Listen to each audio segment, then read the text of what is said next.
English speaking practice episode 34 में आप सबों का स्वागत है। ये इंग्लिश स्पीकिंग प्रैक्टिस का जो जोरदार वाक्य है, इम्फेटिक सेंटेंस है, जिसका काफ़ी यूज होता है बोलने में, चालने में। वो अलग अलग तरह के जो एम्फेटिक सेंटेंस हैं उसका हम चार के ग्रुप में लेते हैं। हालांकि चार में और भी कई सेंटेंस आ जाते हैं। फिर हम लेकर आए हैं इस एपिसोड 4 में कुछ ऐसे वाक्य जो कि काफी बोलचाल में आते हैं। पहला है कि मैं जैसे ही घर से निकला बारिश शुरू होने लगी। मैं जैसे ही घर से निकला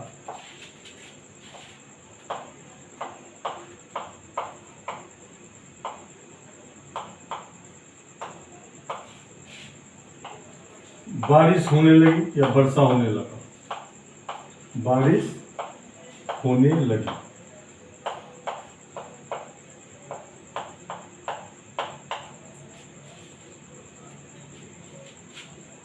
वह स्टेशन पहुंचा ही था कि ट्रेन छूट गई। पहुंचा ही था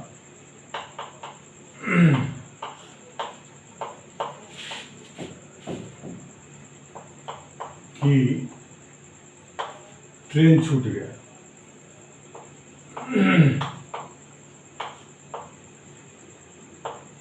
छूट गई।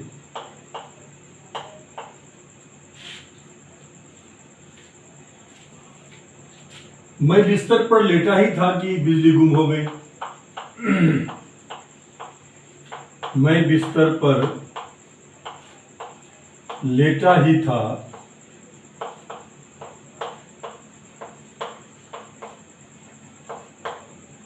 कि बिजली गुम हो गई।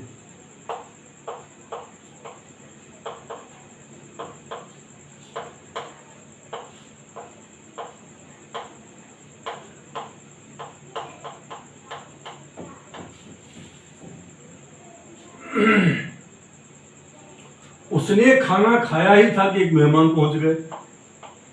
उसने खाना खाया ही था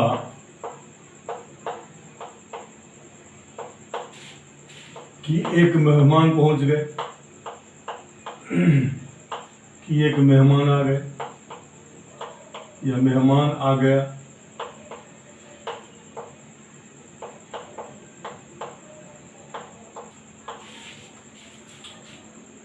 इस सब में जो है दो वाक्य हैं। इसमें हम ये एक दो एपिसोड और चलेगा इम्फेटिक सेंटेंस का।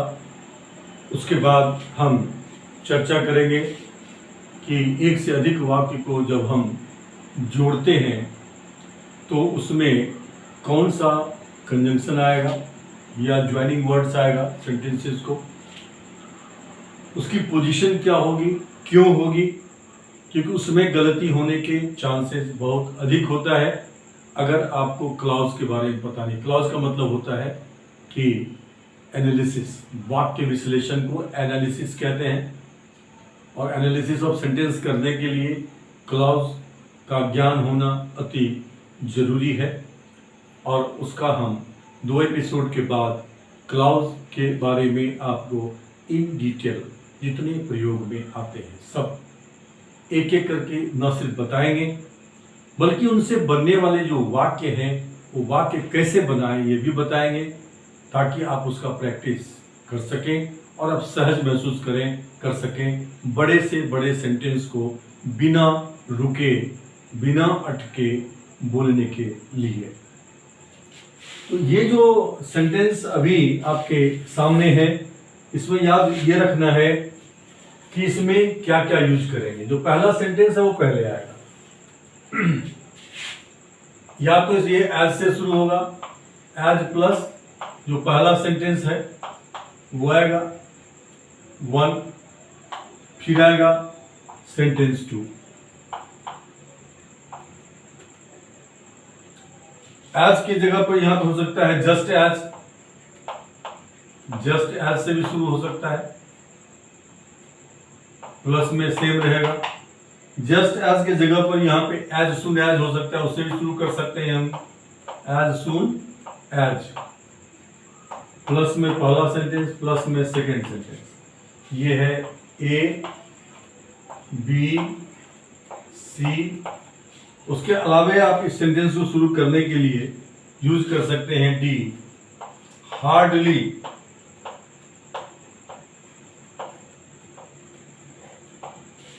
Plus sentence one plus sentence second. इसकी जगह पे आप स्कार्सली का भी यूज कर सकते हैं, SCARCELY, स्कार्सली। ये है हार्डली, स्कार्सली। ये जो इसका यूज है, इसमें दो तरीके से हम इसको यूज कर सकते हैं और वो आपको हम बताएंगे। एफ है जबकि यहां पे व्हेन हो, व्हेन से शुरू कर सकते हैं। इतना ही याद रखिए, जो क्लॉज पे आएंगे तो वो भी क्लियर हो जाएगा आपका। अब इसमें पहला सेंटेंस है जैसे ही घर से निकला। ये टेंस कौन सा है? ये टेंस है पास्ट इंडेफिनिट। बारिश होने लगी, वो भी है पास्ट इंडेफिनिट। तो पहले लिखेंगे as I started, as I started.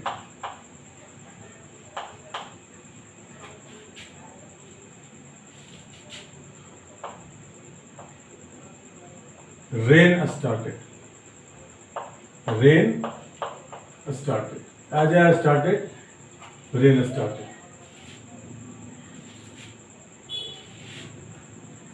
या रेन स्टार्टेड जगह पे आप सिंपली जो इसका मीनिंग है, बारिश होने लगी का, it rain, it started rain, started हो गया। As I started the rain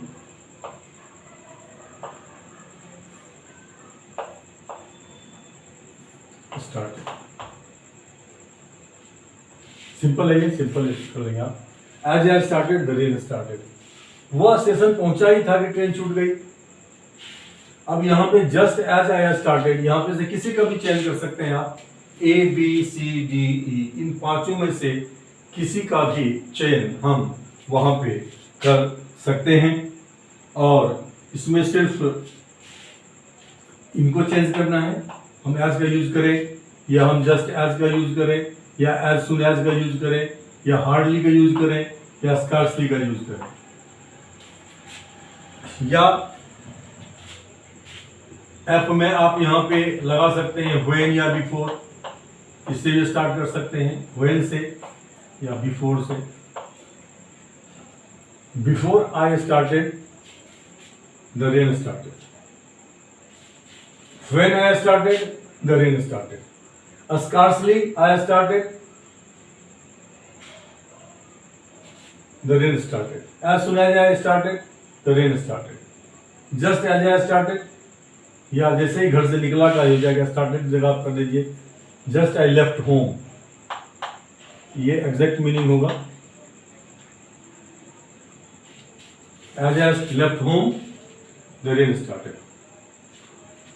just as I left home, the rain started. As soon as I left home, the rain started.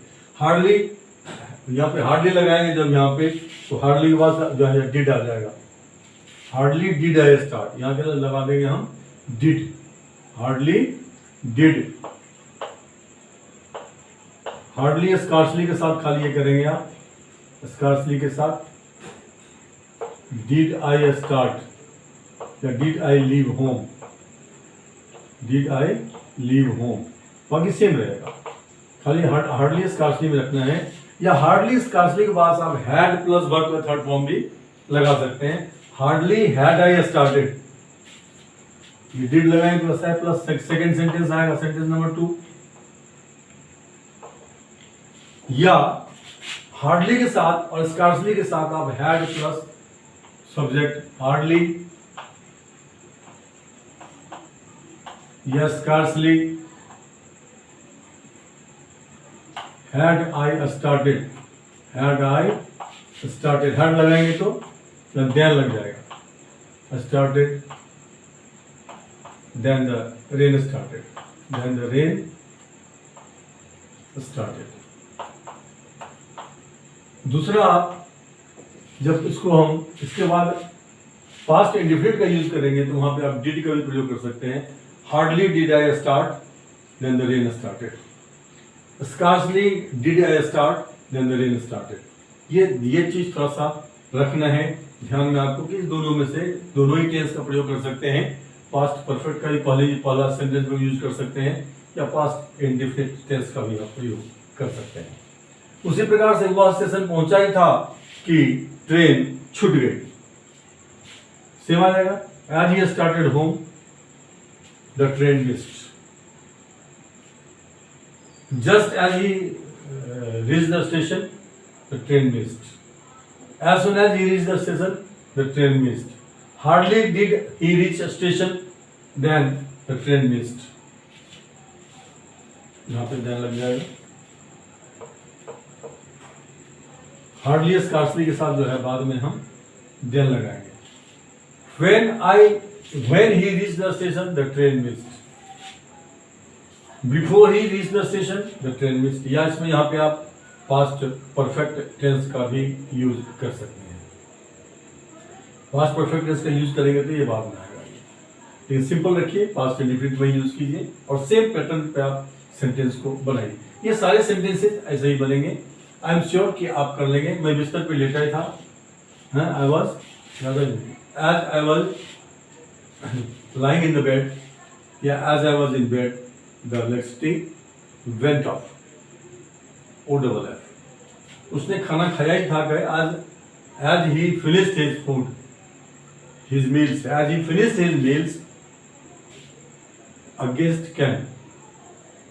ये सारे सेंटेंस हैं। इन सेंटेंसेस को आप इन सब की मदद से आप उसको बनाएंगे।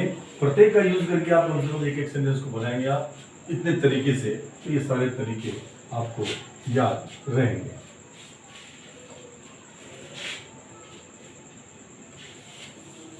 और ये बोलने में काफी जो है अधिक इनका प्रयोग होता है। बोलने में, लिखने में भी, बोलने में भी, दोनों में प्रयोग होता है। जब हम क्लाउज पे आएंगे तो फिर आपको हम एग्जैक्टली जो आइडिया आपको मिलना चाहिए, ऐसे वाक्यों का जो दो या दो से अधिक वाक्य होते हैं, तो सीक्वेंस क्या बनेगा, कौन कहाँ आएगा, क्यों आएगा, उसका क्या मीनिंग होगा, ये सब बातें आपको बिल्कुल क्लियर हो जाएंगी। दूसरा सेंटेंस है, इसमें है जस्ट देन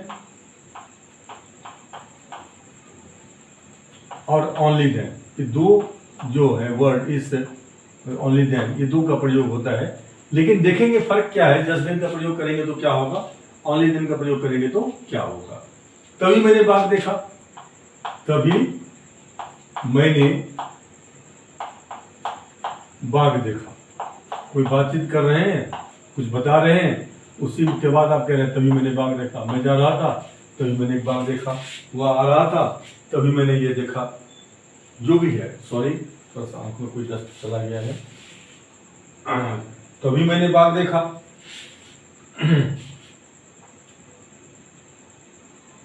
तभी वो आधमका, तभी वह आधमका। ये बातचीत में ही हम इसका यूज करते हैं। ये जो वाक्य हैं, इनमें जहां पे ये लिखा हो तभी मैंने बाग देखा, तभी मैंने उसको देखा, तभी मैंने ये देखा, तभी मैंने वो किया है, तभी मैंने खाना खाया, तभी मैंने खाना खाया। बात खत्म करने के बाद आप बोल रहे हैं तभी मैंने खाना खाया। जो भी बात कह रहे हैं आप, I was not happy with my wife, खाया, या I had a considerative fight, we had hot talks exchange, I stopped taking meals, then came my father in law after an hour. फिर उन्होंने ये समझाया, वो सब जो भी कहना चाहते हैं, you can speak in English. Class में कहेंगे तभी मैंने जाकर खाना, तभी जाकर मैंने खाना खाया। तभी या तभी जाकर, तभी या तभी जाकर, इस तरह के वाक्य आते हैं। इस तरह के वाक्य में हम जस्ट देन लगाएंगे। जस्ट देन प्लस में आ जाएगा सब्जेक्ट प्लस वर्ब का सेकेंड फॉर्म, प्लस में ऑब्जेक्ट, प्लस में अदर वर्ड्स, इसका यूज करेंगे। तभी मैंने बाहर देखा, just then I saw a tiger. Just then I saw a tiger.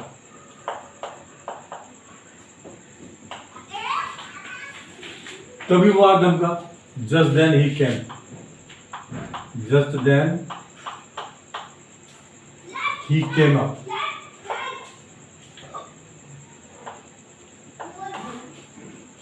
तभी मैंने खाया, जस्ट देन आई एट।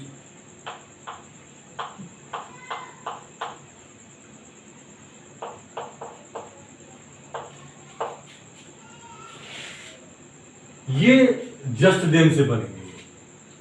अब ओनली देन क्या होता है, इसको देखते हैं हम। ये जस्ट देन का था सर। जस्ट देन का प्रयोग हम इस तरह के वाक्य में करेंगे। लेकिन ओनली देन का जो प्रयोग होता है वो होता है कि जब कुछ कोई चीज किसी के लिए कुछ कर सकता है, ये बताना चाहता है कि तभी मैं तेरी मदद कर पाऊंगा, तभी तुम वहां पहुंच पाओगे, तभी वो आएगा। इस तरह का वाक्य होता है। हम देखते हैं वाक्य को, ये जस्ट देन से बनेगा। इस तरह के अन्य जितने भी वाक्य चाहे आप बनाएं, इसी स्ट्रक्चर को आप फॉलो करें और फिर इसको आप बोलें। ये ए पार्ट था जस्ट देन का। अब ओनली देन में देखते हैं कुछ सेंटेंसेस को हम, जिससे आइडिया मिल जाएगा हमको। फिर उस पर हम फिर और भी तरह के वाक्य बनाने में कि सक्षम हो जाएंगे। बात खत्म करने के बाद हमने शर्त रख दी और फिर परिणाम बता रहे हैं कि तभी तुम, तभी जाकर, तभी या तभी जाकर।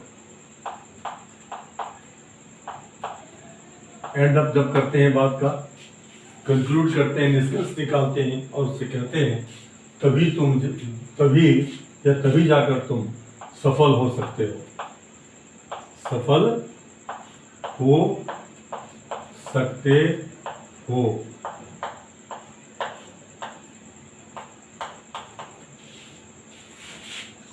या हो सकते थे, या सफल हो सकोगे, तभी तुम जाकर सफल हो सकोगे। ये तीनों ही टेंस में जो है इसका ओनली देन का प्रयोग इस अर्थ में होगा जब कोई किसी की क्षमता के बात बता रहा है कि एक शर्त पूरी होगी तो ये परिणाम आएगा, अन्यथा वो परिणाम नहीं आएगा। तभी तुम जाकर ये, तभी मैं या तभी जाकर मैं तुम्हारी मदद कर सकता हूँ, तभी या तभी जाकर मैं तेरी मदद कर सकता हूँ, तेरी मदद कर सकता हूँ।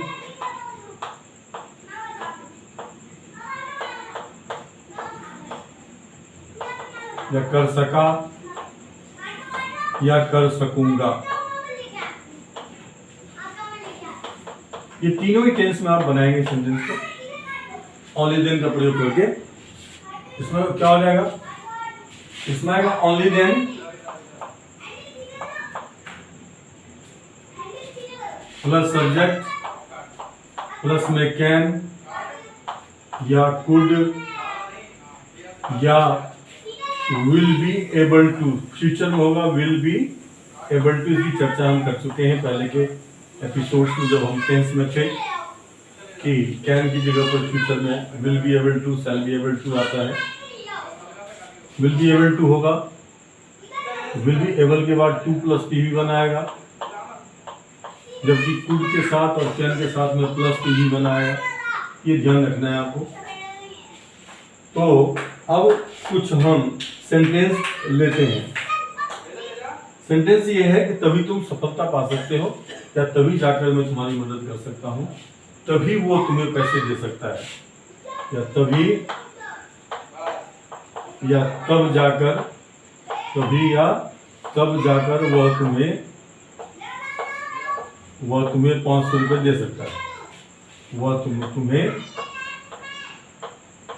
मदद कर सकता है, या तुम्हें 500 रुपये दे सकता है, 500 रुपये दे सकता है।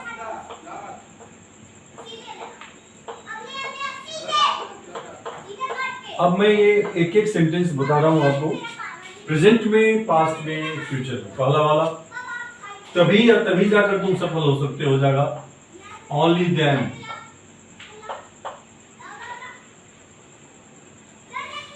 कैन यू बी यहां आ जाएगा प्लस में, ये सॉरी सब्जेक्ट इसके बाद आएगा, प्लस में can, could, will be, able to, plus आ जाएगा यहाँ पे सब्जेक्ट, और प्लस में आएगा PV1, प्लस में ऑब्जेक्ट, प्लस में other words. Only then can you be successful.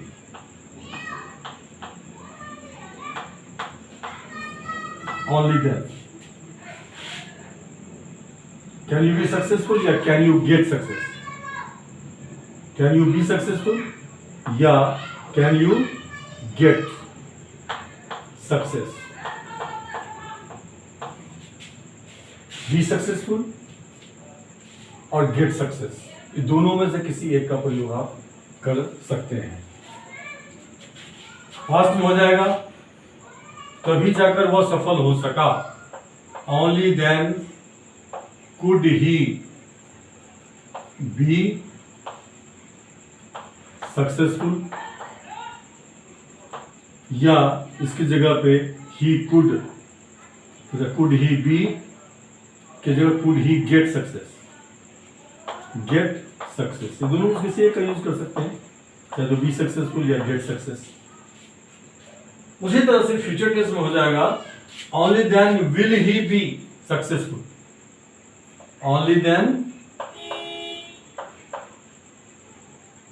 will he be successful, या only then will he be, क्या will he be able to, फिर able to बताएगा भी successful। only then, ये थोड़ा सा फ्यूचर टेंस में याद रखना को, only then will he be able to be successful, क्योंकि कैन का है मीनिंग है एबल टू, या एबल टू बी सक्सेसफुल की जगह पर आप यूज करते हैं only then he will be able to get success. Get success, be successful का जगह गेट सक्सेस का यूज कर सकते हैं। इस तरह से आप सारे के सारे सेंटेंस, और इस तरह के जितने सेंटेंस चाहे आप लें और लेकर के प्रैक्टिस करें, क्योंकि प्रैक्टिस करने के अलावा दूसरा कोई विकल्प नहीं है। एक ही विकल्प है कि फिर रट्टा मारिए, रट्टा मार के कभी भी किराए के मकान में आप जिंदगी भर रहें, वह मकान आपका नहीं हो सकता। आप उसको अपने आप आप उसको जब उस मकान का अपने आप को मालिक नहीं कर सकते। ठीक उसी प्रकार से जो भी चीज हम रट करके करते हैं, रट्टा मार के की गई पढ़ाई, रट्टा मार के की गई प्रैक्टिस, वह जो ज्ञान है वो कभी भी प्रैक्टिकली आपके काम नहीं आ सकता है। अगर आप भूल गए, कहीं पे निकल गया, तो पूरा का पूरा जो कड़ी है वो कड़ी ही टूट जाएगा आपका, और फिर आप चाह करके जिसको नहीं बोल पाएंगे या लिख पाएंगे। इसलिए प्रैक्टिस यही एकमात्र सहारा है। तो इंग्लिश स्पीकिंग प्रैक्टिस में आप रोज का रोज थोड़ा जितना ही समय मिले उतना ही समय, मैं बहुत ज़्यादा सेंटेंसेस भी अब नहीं देता हूँ ताकि आप आसानी से उनको कर सकें। शुरू का जो दौर था तो प्रेजेंट इंडेफिनिट से लेकर के फ्यूचर परफेक्ट कंटिन्यूअस तक, क्योंकि उसमें कड़ी टूट नहीं सकती थी। एक टेंस में जितने तरह के वाक्य बनते हैं सबको लेना जरूरी था, इसलिए उतना सा लंबा होता रहा। उसको भी आप एक दिन में नहीं हो, 2 दिन में नहीं हो, 3 दिन में नहीं हो, प्रैक्टिस करते रहिए। और अंतर किसी भी टेंस में सिर्फ हेल्पिंग वर्ब का होता है या वर्ब के फॉर्म का होता है और कुछ नहीं होता है। पैटर्न सेम है, आप देखेंगे सारे टेंस में सेंटेंस में जो पैटर्न है जितने तरीके से बोले जाते हैं, जितने प्रकार के सेंटेंस बनते हैं, सबका पैटर्न एक ही है। उसमें खाली अंतर आ जाता है हेल्पिंग वर्ब का और मेन वर्ब का, जो आपको ख्याल रखना है। अब तीसरा जो टाइप का सेंटेंस है वो जो काफी बोलचाल में आता है, आप ध्यान देंगे, गौर करेंगे और आप महसूस भी करेंगे कि हाँ ऐसा होता है कि ये काफी यूज में आता है। और चूंकि हमें पता नहीं होता स्ट्रक्चर का, सेंटेंस पैटर्न का, तो हम उसको बोलने में भी हमें बहुत दिक्कत होती है। तीसरा है गीता न केवल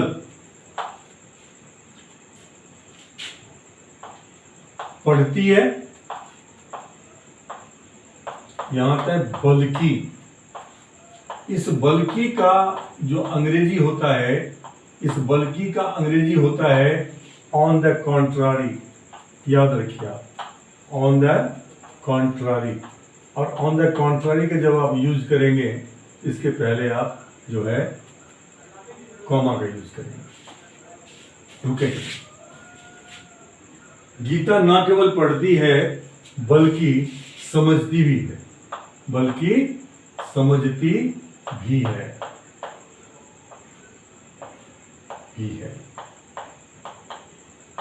एक पार्ट में आएगा ऑन द कॉन्ट्रेरी और दूसरे पार्ट में आएगा but also.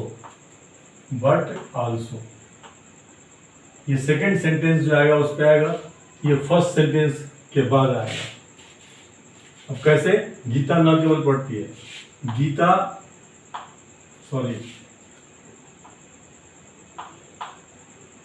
Not only studies, present indefinite में ये किसी भी टेंस में हो सकता है, उस टेंस के हिसाब से। आपको भी टेंस पता है सारा, आपको उसके सारे तरह के स्ट्रक्चर भी पता है आपको। तो जो भी सेंटेंस जिस भी किसी टेंस में है जो बोलना है आपको, उस हिसाब से टेंस चुन लीजिए। खाली एक ही चीज ध्यान रखना है कि अगर यहाँ हेल्पिंग वर्ब है तो पहला हेल्पिंग वर्ब के बाद आएगा ये। अगर हेल्पिंग वर्ब नहीं है तो मेन वर्ब के ठीक पहले नॉट ओनली आएगा, उसके बाद नॉट ओनली स्टडीज, मुझे लगता है कुछ ठीक है। ऑन द कॉन्ट्रेरी का प्रयोग हम अन्य सेंटेंस में करेंगे। इस सेंटेंस का मतलब, इसका भी मतलब होता है बल्कि, ऑन द कॉन्ट्रेरी, याद रखिए आप। लेकिन यहां पे इसका हम प्रयोग नहीं करेंगे। यहां हम not only but also, not only वह मेरा भाई ही नहीं है बल्कि मेरा दोस्त भी है। He is not only my brother but also my friend. वह मेरी बुराई नहीं करता है बल्कि वो मुझे बर्बाद करना चाहता है। उस तरह का वाक्य होगा, वहां ऑन द कॉन्ट्री यूज करेंगे।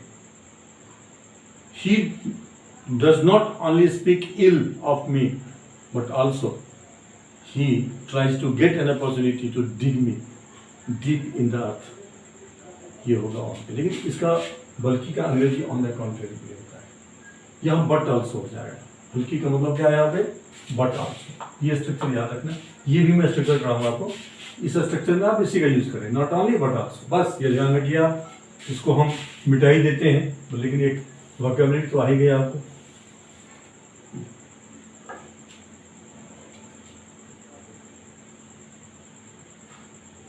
But also understands, but also second में आपको सब्जेक्ट नहीं डालना है, बस but also understands.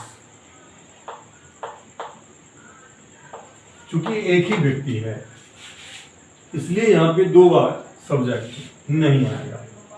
But also के बाद अंडरस्टैंड्स का मतलब है C understands. But also C understand, C छुपा हुआ थर्ड पर्सन। जैसे कि आपने वाक्य किया इससे पहले कि जहां पे वाक्य में कोई सब्जेक्ट नहीं था तो फर्स्ट पर्सन छुपा था, व्हाट टू डू। दूसरा है कि स्लीप, सो जाओ, उसमें यू छुपा हुआ है। और इस वाक्य में जो है थर्ड पर्सन छुपा हुआ है सब्जेक्ट के रूप में, सेकंड पार्ट, जिसको हम नहीं बोलेंगे, यहां उसका यूज नहीं करेंगे। सीता न केवल सुंदर है, न केवल सुंदर है। इसको पास्ट में फ्यूचर में दोनों में बना सकते हैं आप, और भी बना सकते हैं आप। सीता न केवल सुंदर थी, या सीता न केवल सुंदर होगी, वह तेज भी होगी, फ्यूचर में हो जाएगा। सीता न केवल सुंदर थी बल्कि तेज भी थी, पास्ट में हो गया। प्रेजेंट में सीता न केवल सुंदर है बल्कि तेज भी है, तेज भी है। एम्फेटिक सेंटेंस सेम पैटर्न पे होगा। Sita is not only beautiful but also intelligent. Sita is not only beautiful but also intelligent।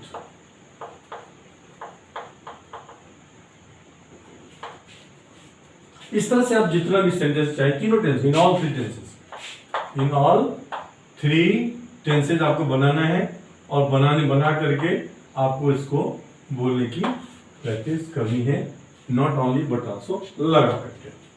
क्योंकि ये इफेक्टिव सेंटेंस है, इम्फेटिक सेंटेंस है। ये सब जो स्ट्रक्चर है बाद में जब क्लॉज कराएंगे आपको तो सब कोई नहीं छूटेगा, सारे के सारे आएंगे, सारे के सारे कंजंक्शंस आएंगे। अभी मैं आपको कंजंक्शन इसलिए नहीं बता रहा हूँ कि कंजंक्शन का यूज करने के लिए आज सेंटेंस कनेक्टर जो है आपको क्लॉज का आना बहुत जरूरी है, इसलिए उसको मैं भी टच नहीं कर रहा हूँ कि कड़ी दर कड़ी जोड़ के ही बताता हूँ कि आपको कहीं दिक्कत नहीं आए। और ग्रामर पार्ट भी कहीं कोई दिक्कत है, ग्रामर पार्ट में जाइए, क्योंकि जो चीज मैं आपको बता रहा हूँ उससे पहले ग्रामर में पहले उसको हम डिटेल करते हैं, बताते हैं। लेकिन क्लॉज हम इंग्लिश स्पीकिंग प्रैक्टिस में भी कराएंगे और आपको ग्रामर सेक्शन में भी कराएंगे। ग्रामर सेक्शन में खाली बताएंगे कि वह जो इंट्रोगेटिव जितने भी प्रोनाउंस हैं या इंट्रोगेटिव एडवर्ब्स हैं, वो जब है इंट्रोगेटिव नहीं रहते, यानी इसको लगाने से सेंटेंस इंट्रोगेटिव नहीं रहता, तब उसके कितने मीनिंग होते हैं, उससे कितने वर्ड बनते हैं, उनका कैसे प्रयोग होता है, बहुत इंपॉर्टेंट है। ये ग्रामर सेक्शन में जाकर बताएंगे और उसका यूज हम आकर के इंग्लिश स्पीकिंग प्रैक्टिस में आपको कराएंगे।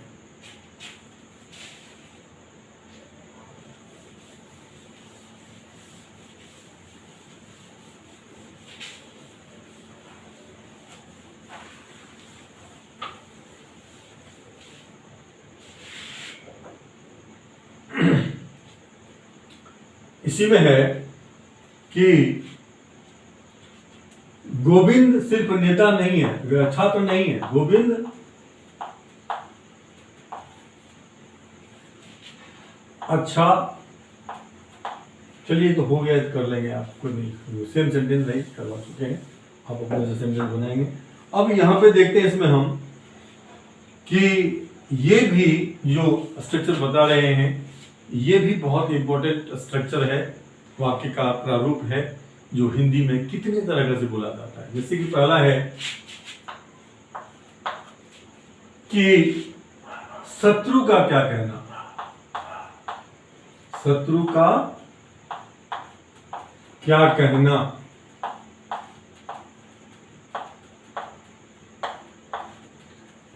ये है पहला पार्ट, जैसे शुरू होता है बात।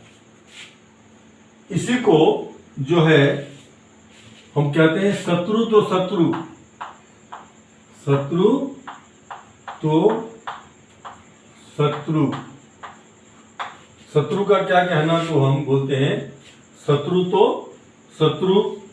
यहां पे है मित्रों ने भी मेरी मदद नहीं की, मित्रों, शत्रु का क्या कहना, कौमा, मित्रों ने भी मेरी मदद नहीं की, मेरी मदद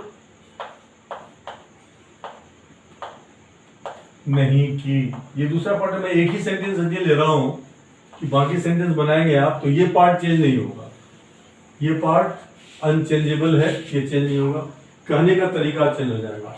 शत्रु का क्या कहना, मित्रों ने भी मेरी मदद नहीं की, शत्रु तो शत्रु, मित्रों ने भी मेरी मदद नहीं की, ठीक है। उसके बाद शत्रु को कौन कहे, शत्रु को कौन कहे, सेम मीनिंग दे रहा है सब, मित्रों ने भी मेरी मदद नहीं कही।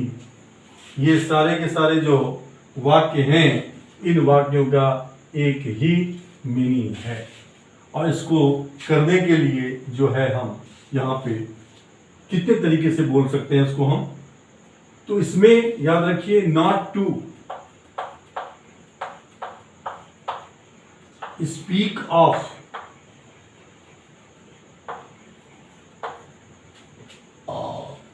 जो ये अगर प्लूरल है तो प्लूरल हो जाएगा, यहाँ पे प्लस में आ जाएगा, यहाँ पे प्लूरल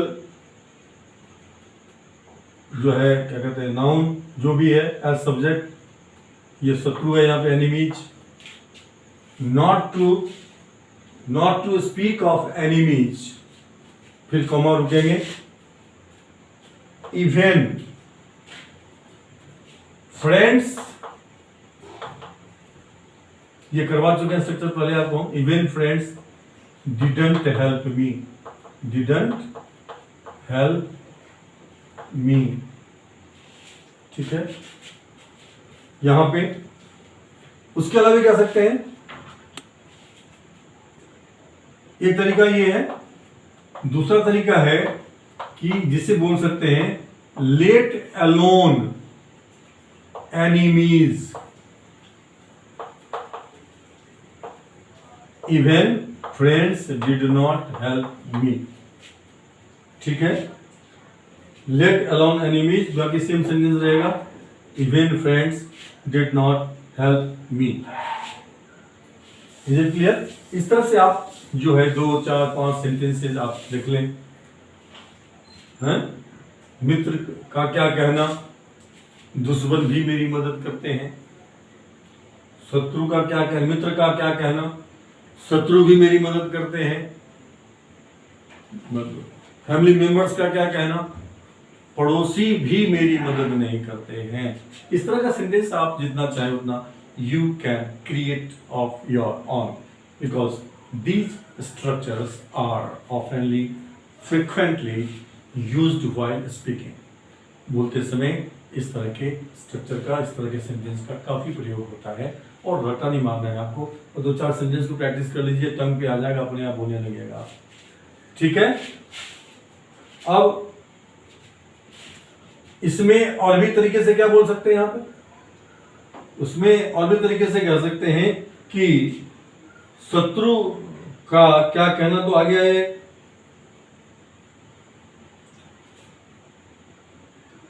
ये संदेश आ गया। अब इसको हम दूसरे तरीके से बोलते हैं या बोलचाल मारता है, वो क्या है वो देखेंगे हम। यहां है कि मदद करने को कौन कहे, यहां आ जाएगा वर्ब, मदद करने को कौन कहे, उसने मेरे से बात भी नहीं की, तो कौन कहे,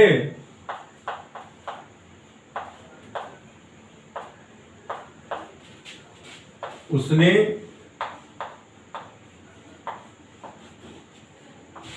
मुझसे बोला भी नहीं, बात ही नहीं की मेरे से। स्पीक, बोला का मतलब यहां पे है स्पोक या स्पोकन, उससे बोला भी नहीं। यहां क्या अंतर है दोनों में, यहां अंतर ये है कि यहां वर्ब है, मदद करने की कौन कहे, वहां कहते हैं शत्रु का क्या कहना, यहां पे है वर्ब, मदद करने को कौन कहे, उसने मुझसे बोला भी नहीं, ठीक है। यहां हो जाएगा not to speak of, not to speak of क्या है, यहां जो वर्ब रहेगा उसका आईएनजी फॉर्म आ जाएगा, वर्ब का आईएनजी फॉर्म यहां आ जाएगा। not to speak of helping, comma रुकेंगे, he did not, यहां भी है, बोला भी, तो बोला के बाद जो डाल रहे हैं, वर्ब के बाद डाल रहे हैं, तो इवन लगा देंगे उसके पहले। He did not even speak, ठीक है, he did not even speak to me, ठीक है। एडमिशन करने को कौन कहे, उसने मुझे फॉर्म भी नहीं दिया। इस तरह से जितना वाक्य चाहिए आप उतना वाक्य बना सकते हैं इसी के बेस पे। ये याद रखना है, not to speak of plus helping verb plus second sentence बनाएंगे हम, जो नॉर्मल होता है, लेकिन वर्ब से पहले के बाद लगा हुआ है भी हिंदी में, तो उसके पहले इवन चलाएगा, ये याद रखना है आपको, और इसी के आधार पर आपको सेंटेंस बनाना है। आज के एपिसोड का समापन हम यहीं पर करते हैं, इस उम्मीद से करते हैं कि आप इन वाक्यों को प्रैक्टिस करेंगे, और जो पैटर्न है आपको याद तभी रहेगा जब आप उसको प्रैक्टिस करेंगे, सेंटेंस को बनाएंगे, बना के फिर आप प्रैक्टिस करेंगे। कई सारे विकल्प हैं, एक पहला वाक्य में देखा आपने कि आज लगा के, जस्ट आज लगा करके, एज सुन एज लगा करके, स्कार्सली लगा करके, नो सूनर लगा करके, हार्डली लगा करके, जैसे भी है इतने तरीके हैं आपके पास, उसमें से किसी भी एक तरीके का प्रयोग आप कर सकते हैं और उस तरह के सेंटेंस को अंग्रेजी में बोल सकते हैं। जो नए आए हैं, अगर आपको जो हमारा ये स्टाइल ऑफ नेचुरल टीचिंग है with on the board with the chalk, जो बहुत इफेक्टिव होता है, अच्छा लगा हो तो please do subscribe our channel, ताकि आपको आने वाले हर वीडियोस, चाहे वो एडवांस वोकैबुलरी का हो या प्रैक्टिकल इंग्लिश ग्रामर का हो या day to day use vocabulary का हो, ढेर सारे जो है हमारे प्लेलिस्ट हैं।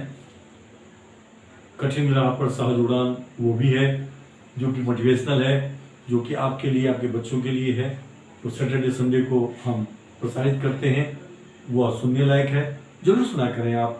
हालांकि उसमें कोई नई बात नहीं है, वो सब बात आप पहले से जानते हैं, लेकिन जब हम बात करेंगे तो आपको वो टच करेगा, छुएगा, आपको महसूस कराएगा कि हाँ ऐसा ही है और ऐसा ही करना चाहिए। जो पुराने हैं उनसे निवेदन करूंगा कि आप लाइक करते रहें, वीडियोस को शेयर करते रहें, और जो भी आपके सर्किल के लोग हैं उनको आप प्रेरित करें, मोटिवेट करें कि वो इस चैनल से जुड़ें और इस चैनल के जो कंटेंट्स हैं, प्रेजेंटेशंस हैं, उससे वो लाभान्वित हो। With that, let us call it a day. Have a nice day. See you in the next episode with something worthwhile.